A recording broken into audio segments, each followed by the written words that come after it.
Swayam Prabha. Digital India. Educated India.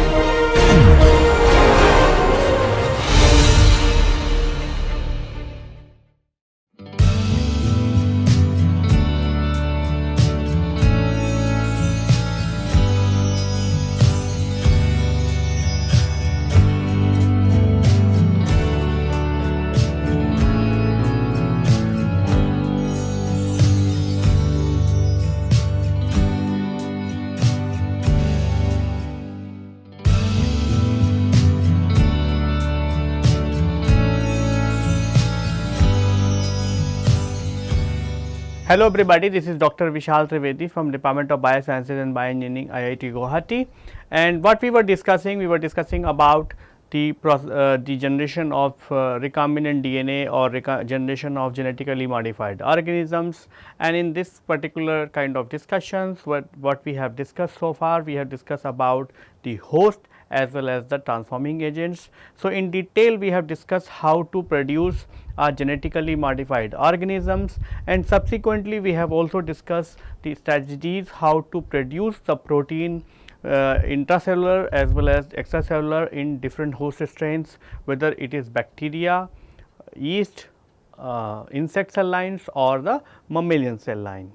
Now, today what we are going to discuss? We are going to discuss about the extraction of this particular product from the overexpressed cells. So, as you know that the complete process of the product development within the biotechnology is considered to be into two phases.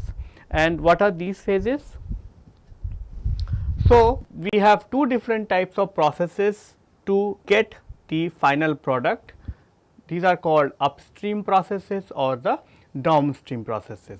Whatever we have discussed so far, which is like getting the gene from the host strain, then cutting the gene and generating the sticky ends. Similarly, you are processing the transforming agents and getting the cut plasmid, and then you are putting the gene as well as the cut plasmid to generate the recombinant clone. Then we are putting this recombinant clone into the bacteria and generating a genetically modified organisms. Then we were screening these organisms to know the desired organisms with the desired features.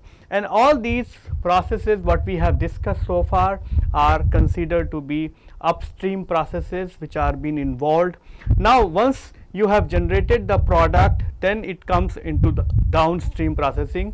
Within the downstream processing, you can have the two possibilities: either the product what you are generating is a extracellular product or it is a intracellular product. For extracellular product, that product can directly be taken into the downstream processing, and whereas for the intracellular products, the first step would be to disrupt the cells and extract the product into the supernatant. Once you got the crude product, which is either from the extracellular product or to the intracellular product, then it will be go through with the different types of purification stages, where either you do the solid liquid extractions, then you will do the concentration, and then you will do the purifications using the chromatography techniques, and then finally you are going to get the purified product. So, in this whole step of downstream processing, if the product is intracellular, the first step is that you have to do the cell disruption, and that is what we are going to discuss today. What we are going to discuss is what are the methods you can use for this cell disruption, so that you can get your product into the liquid phase, so that you can use them for the downstream processing events or the downstream processing, and then finally you will can get the final product. If you remember, when we were discussing about the different types of host cells, we have said that you can use either the prokaryotic host cells such as the bacteria, or you can use the eukaryotic host cells such as the animal or the plant origin, and you can use the single cell eukaryotic host, which is the yeast. So, you have the different choices of host cells, and accordingly you can use the transforming agent as well. So, all these host strains, if they are containing your product which is inside the cell, has to be taken out. And what you see is that when you see the host cells are varying in terms of their physical strength, which means the cell is going to have the different variable level of physical strength to be broken down. Then you have the varying chemical composition of these host cells. So, that also can be taken care into the disruption processes, and then at the end the structural organization is also different between the all these 4 different strains. For example, in the case of prokaryotes, there is no organelle presence. So, once you broken the cell wall and once you broken the bacterial cell, the product will come out, whereas in the case of yeast, animal or the plant, they all are going to contain the organelles. So, even if you have broken the outer plasma membrane, that will not ensure that the product will be released into the supernatant. You may have to broken down to the particular type of organelles, and then you can get the product into the very high concentration into the supernatant. So, depending on the type of host strain, you also have to devise the strategies to disrupt the cell wall or disrupt the cells. Depending on the different types of properties in which the host cells are varying from one to each other, the disruption methods are also being developed accordingly. So, you have the physical method. Physical methods are the method where you are using the physical properties or physical parameters such as pressure, temperature and all other kind of parameters, so that will actually going to affect the cellular integrity of the host, and then that will eventually going to lyse the cells. Similarly, you can use the chemical or the enzymatic method. So, since the host strains are varying from one to other simply by having the different types of chemical compositions, you can use the chemical as well as the enzymatic method to disrupt the different types of host cells. And then lastly, you have the mechanical method. So, mechanical methods are mostly being developed to break the very difficult cells to broken down. Mostly the mechanical methods are developing the shear stress within the cell or within the liquid, and that shear stress is disrupting the cells. So, let us discuss and start our discussion about the different types of cell disruption method with the physical method. And as I said, the physical method are going to exploit the different physical properties to disrupt the cells. The idea of physical method is that when you apply a physical force, that actually is going to give the stress to the cell, and in that response the cell will either going to shrink or either going to expand. In both of these process, in these both of these events, the cell is eventually going to burst, and that is how it is going to release the cellular content into the supernatant. The first method what we are going to discuss is thermolysis. As the name suggests, the thermolysis means that you are going to give the thermal stress, which means you are going to vary the temperature of that particular cell in a very short span of time, and that process is known as the heat shock. So, this method is very easy, economical and require no additional specialized equipments, which means you can simply do a thermolysis by having a incubators or having a water bath, which can actually give you the particular type of precise temperature. The only way when you can use the thermolysis is when your product is thermostable, which means if you vary the temperature, it should not destroy or it should not degrade your products. This method gives a heat shock to kill the organism, and as a result it disturbs the cellular integrity without affecting the product.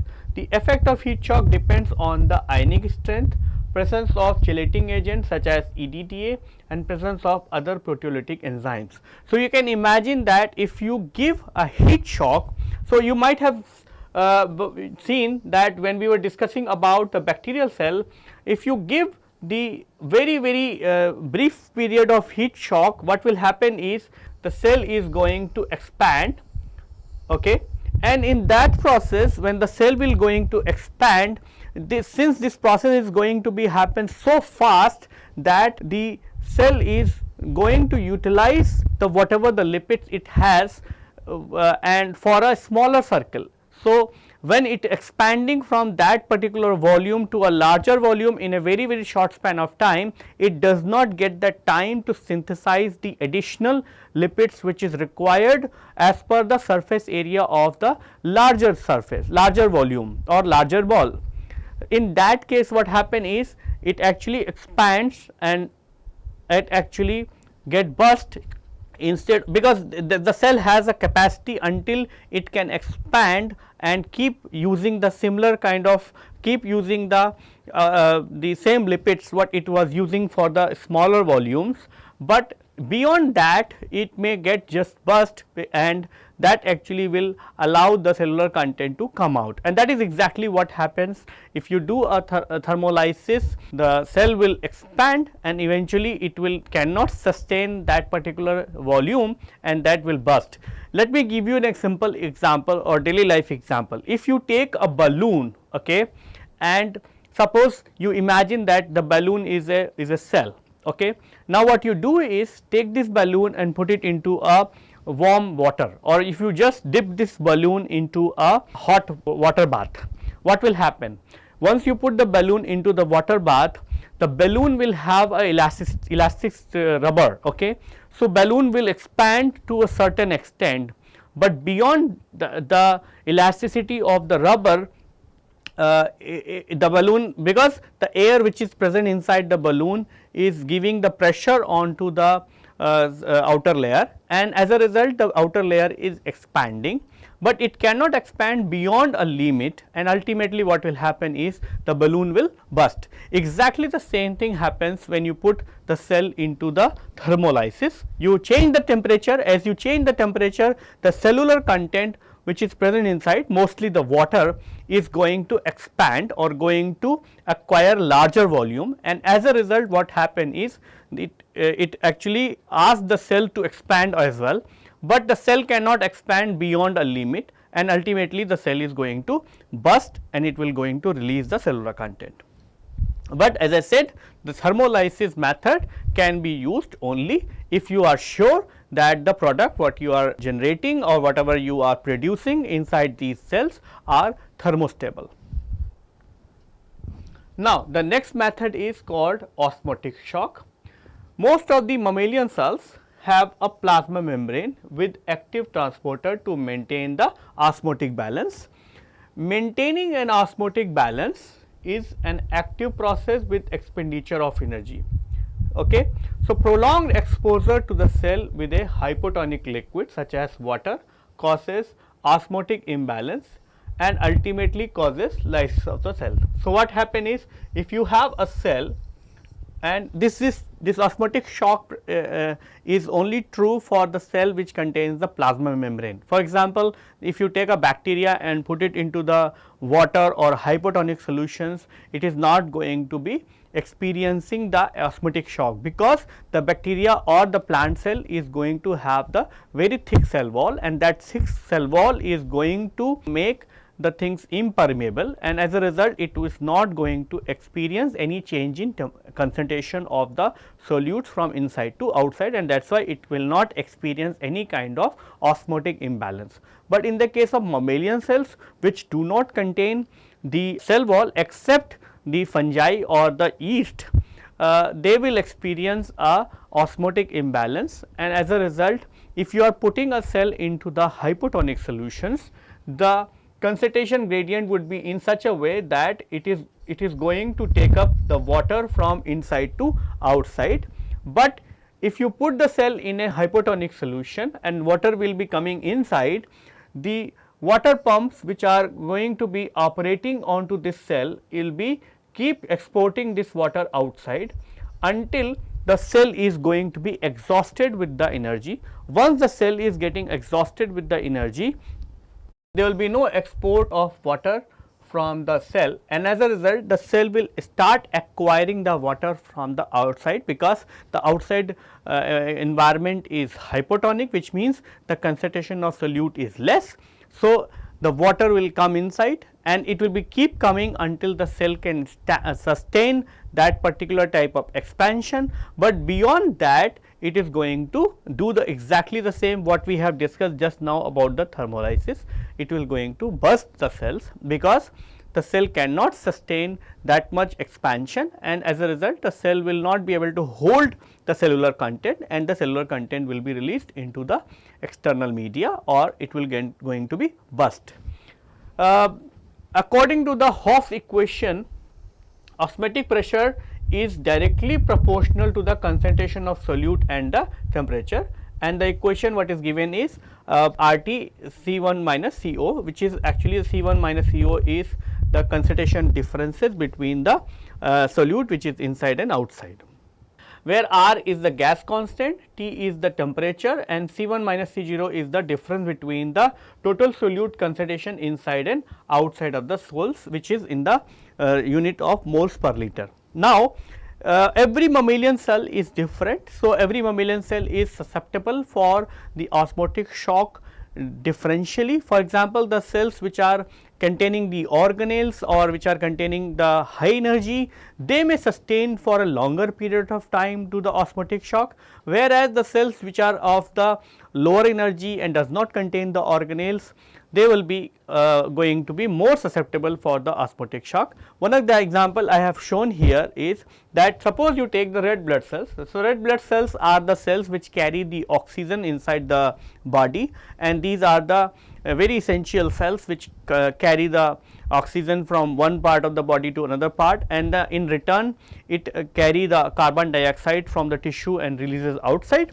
So, if you take the red blood cells and just add a very small amount of maybe one drop of water, and that one drop of water is good enough to give such a large osmotic shock that it will going to lyse all the cells. What you can see here, that we have done a simple experiment in our lab, that if you take the cells and put it into the PBS, the cells will remain intact. PBS means phosphate buffer saline. So, that will be the isotonic solution and the cell will remain maintained.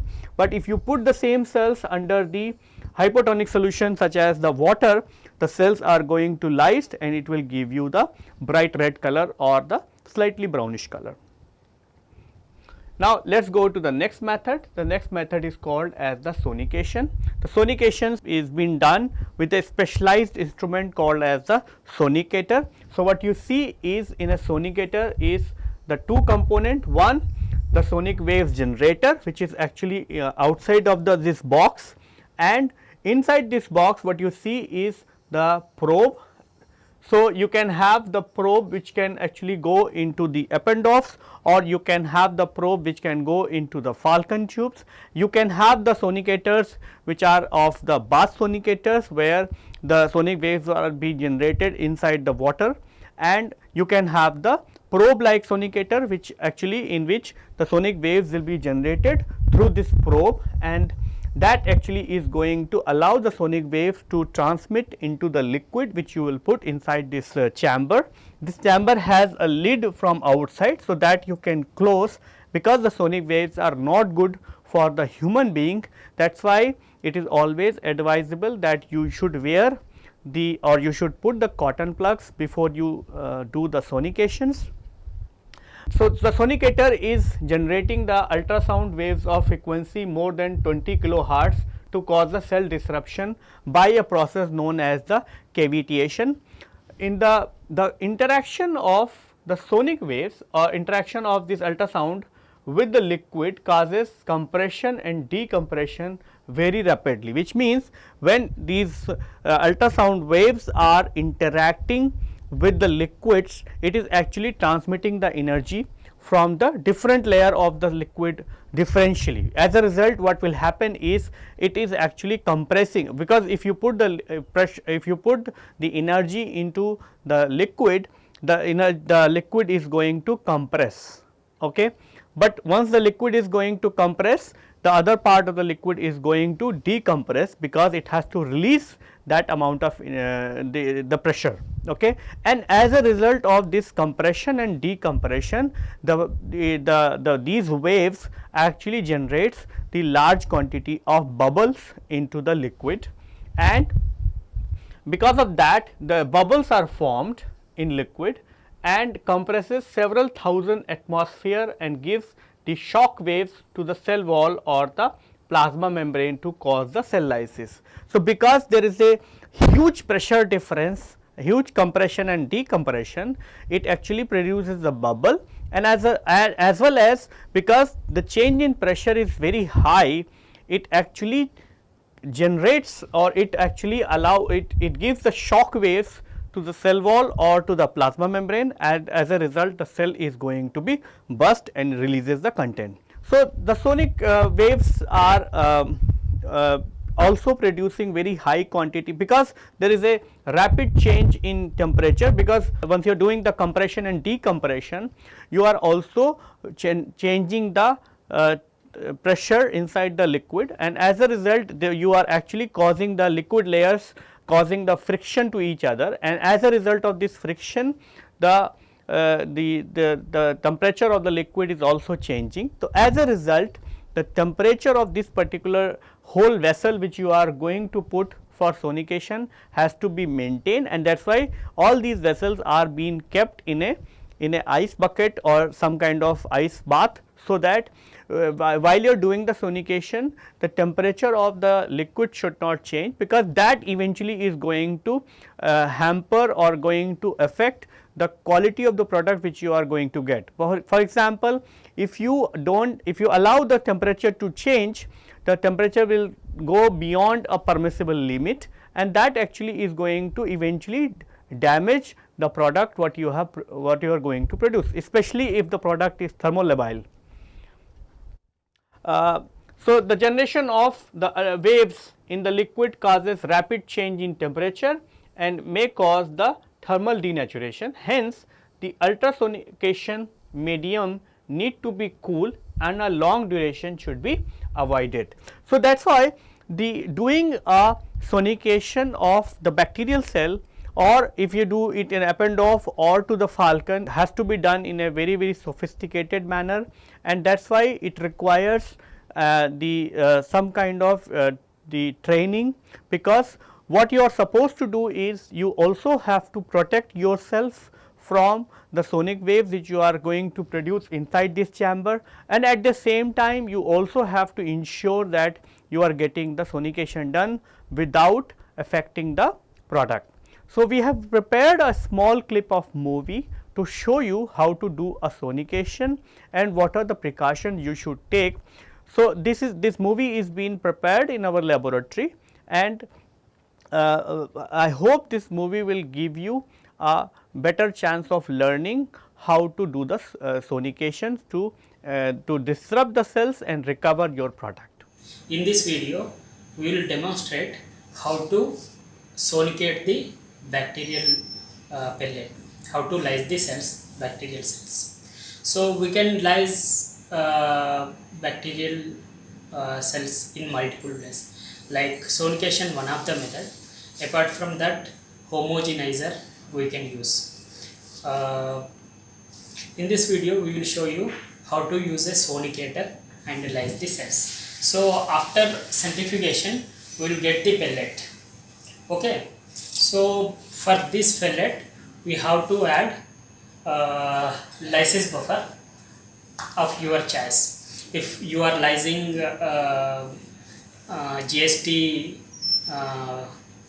GST containing protein, so for that you need special buffers, or if you are using mannose binding protein containing protein, for that you need special buffer. So, it depends on which insert you have and conjugated to what protein. So, here this is a histagged protein. In further videos we will show how to purify this protein using nickel NTA column. So, for now, after pelleting down, we have to add lysis buffer to cells, and suspend, and we have to resuspend the pellet in lysis buffer.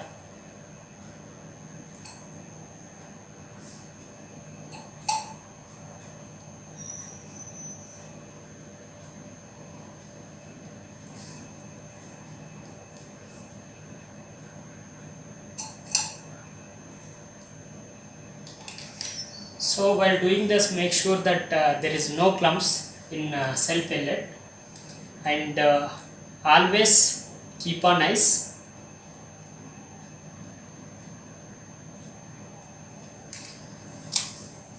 So why we are keeping on ice? Here we have to remember most of the proteins heat sensitive. So to prevent degradation or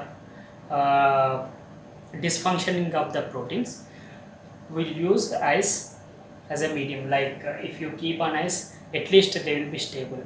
And also during sonication, we should note that high amount of energy generated. So to dissipate that heat, we will use ice. So I will show you how to operate the sonicator instrument. This is the sonicator. So this is the jacket where we can adjust the height of the sonicating sample. So this is once you keep the sample you want to sonicate, you can adjust the height by changing this knob. So actually this is the probe. We are using probe sonicator. Normally for larger amount of samples we use this one. We have small one also. If you are using a pen drop, for that you can use small one.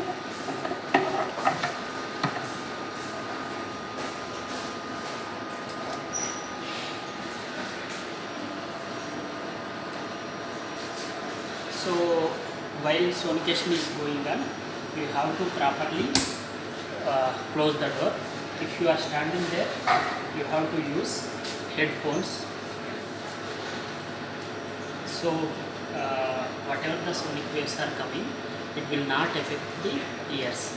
Sonic waves are very powerful, and the most affected organism in our body is ears.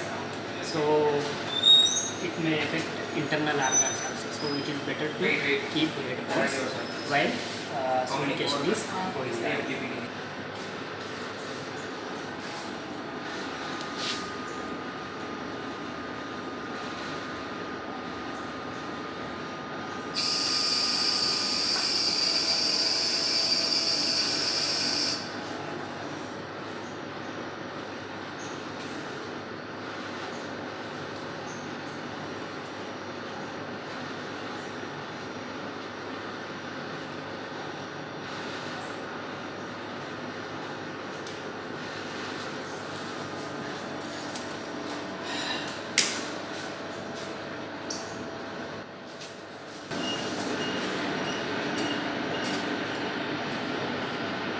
So after adjusting, you make sure that the probe is not touching the bottom of this one, but it is just above the bottom.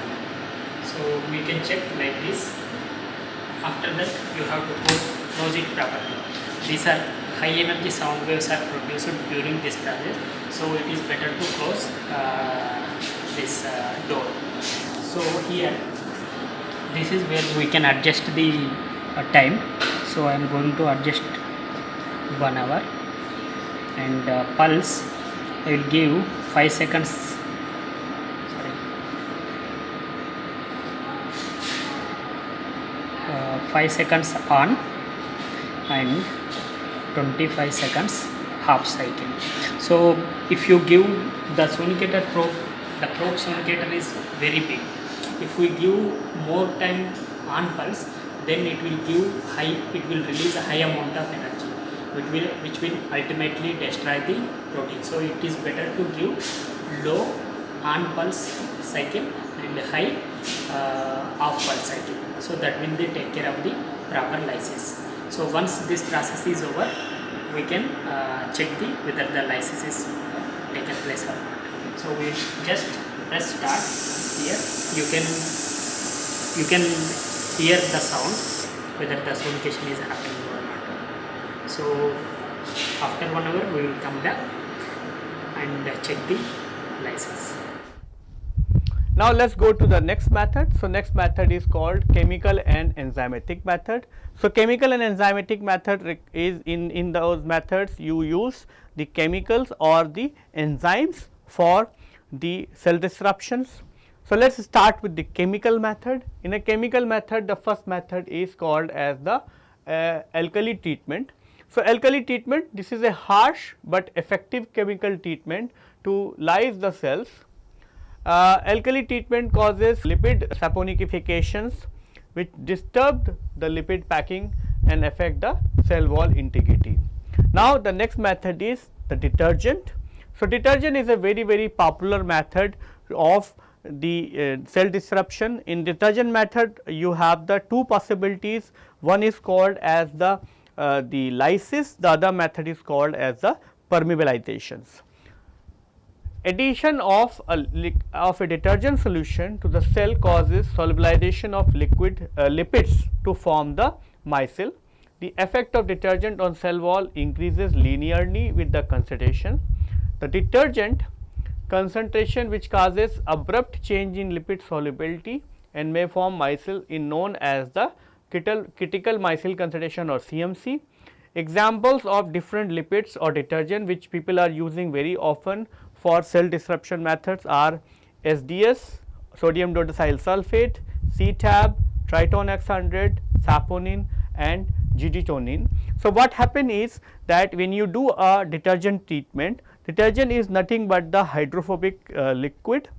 So it could be positively charged, it could be negatively charged, or it could be neutral in nature, but whatever, it has a hydrophobic core and it has a polar chain. So in that case what happen is the hydrophobic core goes and bind to the hydrophobic lipids, and as a result it dissolves the lipids into the detergent. So once the lipid is dissolved into the detergent, that particular part of the plasma membrane is going to be not present, or it is going to be washed away, okay, and as a result that particular cell is not going to be intact, and as a result it is going to lyse the cells. But in that case you can have the option of either to cause the lysis or to cause the permeabilizations. What is mean by permeabilization? A partial cell wall disruption or the permeabilization is achieved by the organic solvents such as the toluene. The organic solvents is absorbed by the cell wall, resulting in swelling and ultimate rupture, but at low concentration organic solvents permeabilizes the cell wall without disturbing the cellular integrity. This process allows to use the cell as a reaction vessel to catalyze the reaction and to get the desired product, which means if you have the cell which actually contains the lipids bilayer, if you add the detergent you are actually going to remove these lipid molecules this they are going to be dissolved into the detergent, and as a result the cell is not going to contain any plasma membrane, and as a result this cell is going to release the content into the liquid. Whereas in the other method either you use the organic solvents or even if you use the detergent, what will happen is if you use the detergent in a very controlled concentration, it is not going to remove all the lipids which are present onto the plasma membrane. Instead it is going to release the lipids in a discrete manner, and as a result it is going to make the holes onto the cell. So that hole does not allow the content to be released, because if you change the concentration or if you change the exposure period, you could be able to very completely, you could be able to control the pore size in such a way that the content may not be released from the cell, and as a result you are going to make the holes, and this process is known as the permeabilization, and that permeabilization event actually gives you a cell which may loses its content, which may loses its water and all other kind of liquid content, but it may not loses its organelles and other kind of content, and so it becomes a empty vessel, and in that empty vessel what you can do is you can add the reactants and you can get the product. So, you can actually use these cells as a cellular factory, which means if you immobilize these cells to a bioreactor or some kind of surfaces, and then you use the very small quantity of detergent or the organic solvent, and you achieve a permeabilization event in such a way that the it loses its cellular content, but it does not lose its organelles and other kind of enzymes, then in those cases you can use these cells to catalyze biotransformations or other kind of chemical reactions, like if you change one product to another product or a toxic product to a non-toxic product, those kind of events can be done, and these permeabilization can be exploited in that way for the study purpose as well as for utilizing these cells in a industrial application as well. Apart from that, we have the enzymatic digestion. So, one of the classical enzymes which we have already been discussing is the lysozyme. So, enzymatic methods are very specific, they are gentle, most effective because the enzymes are very specific for a particular type of biomolecules. So, they will be very specific, gentle and effective, but the enzymatic methods are very costly because all these enzymes you have to procure from the in a very purified form, and all these enzymes are commercially available. So, they will be very costly. So, one of the classical enzyme which people use is the lysozyme. So, lysozyme is commercially available to treat bacteria to release the signal component. In addition to lysozyme, there are other kinds of bacteriolytic enzymes which you can use. We can use the glycosidases, you can use the other enzyme and as well as the endopeptidases. Some of the proteases are also being found to be a bacteriolytic enzymes. For example, if for the yeast cell slices require a mixture of different enzymes such as the gluconases, proteases, manases or chitinases. Plant cell can also be lysed by the celluloses and pectinases, because the lysis requires you to degrade different barriers. For example, in the case of the plant cells, the plant cell has a cell wall. The cell wall is made up of cellulose. So, within the plant cells you have the lignin, which is actually the material which is present within the matrix of the two plant cells, and which is actually making the two plant cells making the joining the two plant cells. So, this lignin also has to be degraded. That is why if you want to disrupt the plant cells, you have to first disrupt the cell wall.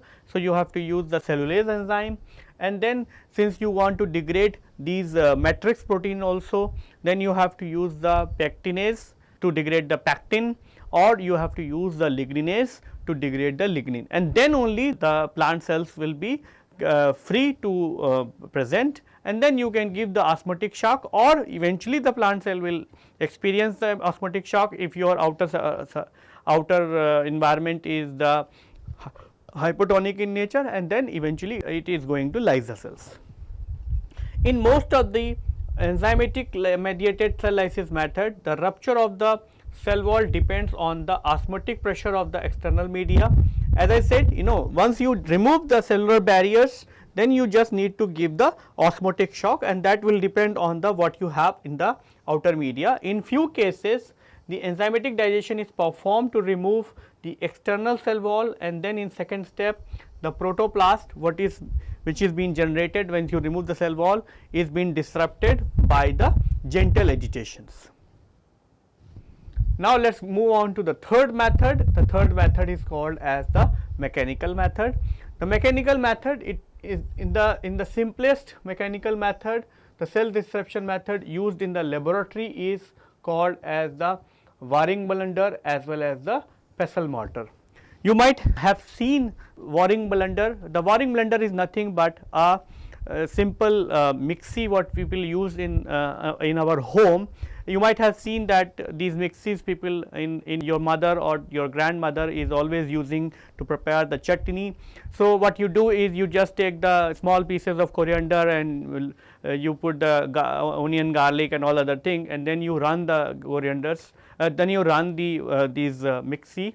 The mixie is nothing but containing a bowl, and then it contains the blades. These blades are actually cutting the cells and actually grinding them, and in grinding them in such a high speed that it eventually cutting all the cells and giving you a soup actually, and that soup is nothing but the cellular content. So, the Waring blender is nothing but the mixie, whereas the pestle mortar is the simplest form of the homogenizer. You might see a pestle mortar. A typical pestle mortar is look like a bowl, which is could be made up of glass or could be made up of ceramics, and then you have the pestle. What you have to do is you have to put your content which you want to homogenize into this bowl, and then you use this pestle and grind them. So, in this grinding process what happen is the material is being crushed between the two layer of pestle and mortar, and as a result when you grind them it actually crush the cells, and as a result the content comes out and it becomes a simple paste. Both are effective towards animal and plant cells as well as the filamentous bacteria, whereas in the industrial setup the cell disruption is carried out by bead mill or the high pressure homogenizers. So, the bead mill disruptor, so a typical bead mill disruptor is shown here. It could be a horizontal bead mill disruptor or the vertical bead disruptor. So, what you have in this disruptor, you have a central shaft, which is a central shaft fitted with a with a number of impellers. So, these are the impellers. So, which can move in either clockwise or the anti-clockwise with the help of a motor. So, these you have a central shaft, and then you have the impellers which are attached to this, and then you can connect this shaft to a motor. This motor will allow this to go into the clockwise or to the anti-clockwise. Then what you do is you take this you fill this chamber with the grinding cylinder is filled with the beads which are made up of glass, aluminium, titanium, carbide, zirconium oxide or zirconium sulfate. So, then you fill this whole chamber with the beads which could be either glass, aluminium, titanium carbide, zirconium oxide or the zirconium sulfate. So, depending on the type of material what you would like to homogenize, you can use or you can choose the beads of that particular type. Suppose you want to use the gentle cells, then you can use the glass beads, but if you are having the plant or some very hard material, then you can use the titanium beads or the zirconium beads. Then what you do is from the inlet you put your cell suspension, and then you let these impellers to move. When the impellers will move, they will also going to move the beads along with that. So, what will happen is the beads are actually going to move and they will going to run over the cells. So, when they will run over the cells or the cell will pass through these beads, because the area is very narrow, the beads are going to crush these cells, and as a result the cell is going to experience very high level of shear stress, because when the cell is passing through this narrow pass, it is going to experience the shear stress, and as a result of shear stress the cell will try to expand, and the expansion would be uneven, or sometimes the expansion would be so much that it is going to lyse the cells. So, there is an inlet to supply the cells suspension and a outlet to collect the sample after the process.